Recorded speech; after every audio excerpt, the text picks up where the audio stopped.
আসসালামু আলাইকুম প্রিয় দর্শক, গ্রাম বাড়িতে আসলাম অনেকদিন পর। গ্রামের বাড়িতে এবছর আমের ফলন খুব অসম্ভব বেশি হয়েছে। এবং আরেকটা ফল দেখলাম গ্রামের বাড়িতে, নইল ফল।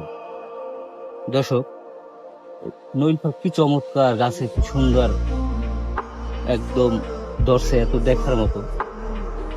একদম বোঝা কি শুকে যেরকম মালামাল সাজে, একদম গাছে ভরা নইল ফলগুলো একদম ওইরকম সাজে রূপান্তরিত হয়েছে। চমৎকার এই নইল ফলগুলো এরকম তরতাজা হয়তো বা ঢাকা শহর খুব কমই পাওয়া যায়, কিন্তু গ্রামগঞ্জে দেখা যায়। দেখেন এই গাছটা বেশি বড় না, ছোট একটা গাছ, অথচ এই গাছটার নিচ থেকে প্রতিটা ডালের আগা আগা হইতে আপনার নইল ফলে একদম ফলনটা এত সুন্দর হয়েছে, দেখতে চমৎকার লাগে। বিশেষ করে খাইতে জানি কত টেস্ট লাগবে। এটা আরো গুণগান আছে, যেটা হচ্ছে যে এটা আচারের জন্য খুব খুব ভালো। এটা যদি বোতলজাত করে আচার করে বোতলজাত করে রাখে, বিশেষ করে 5-6 মাসের মানে বছর খাওয়া যায়, নষ্ট হয় না সহজে। একদম আমার খুব ভালো লাগে। গাছটা দেখেন কি সুন্দর, মনে হয় যেন আঙুর গাছের মতো পাতা, আঙুর গাছের মতো এত সুন্দর চমৎকার। তা আমরা আসলে অনেক কাজেই তো ঝুঁকি, কিন্তু কৃষির উপরে আসলে কোনো নেই।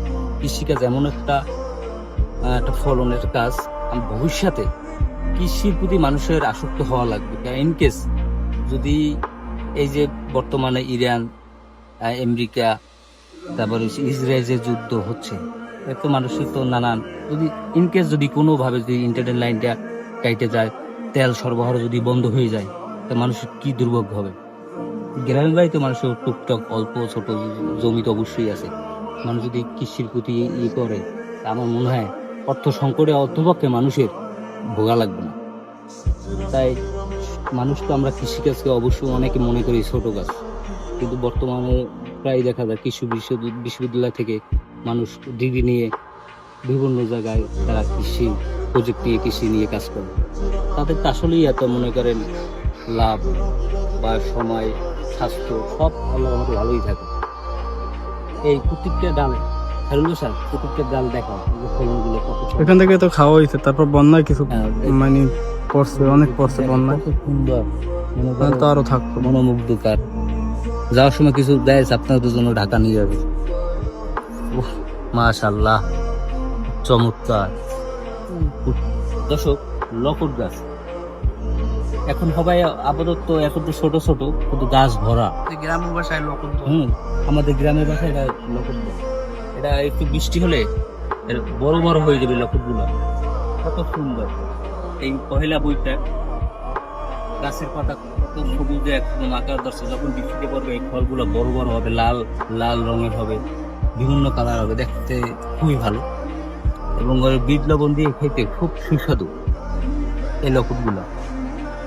এরকম বিভিন্ন ফল গ্রামে আছে, বা আমাদের এই গ্রাম অঞ্চলে কি ওইরকম ইচ্ছাকৃতভাবে কোনো ফলের চাষ করে না।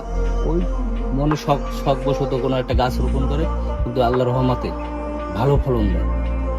কিন্তু এরকম উত্তর অঞ্চল বা বিভিন্ন জায়গায় ফরিদপুরে অঞ্চল দেখা যায়, তারা ফল চাষ করে বছরে খুব বাজিমাত করে। কিন্তু আমাদের উচিত সবাই এই ছাদ থাকলে ছাদ কৃষি দেওয়া, বিভিন্ন ফল উৎপাদন করা যায়, যেখান থেকে আমরা আর্থিক যে মানে নগদ যে মানে সাময়িক যে অর্থ সংকট, সেখান থেকে আমরা মুক্তি পেতে পারবো। অতএব আমাদের কৃষিকাজে অবশ্যই যুক্তি হবে, কৃষিকাজের প্রতি প্রাধান্য দিতে হবে। ভালো থাকবেন দর্শক, আসসালামু আলাইকুম।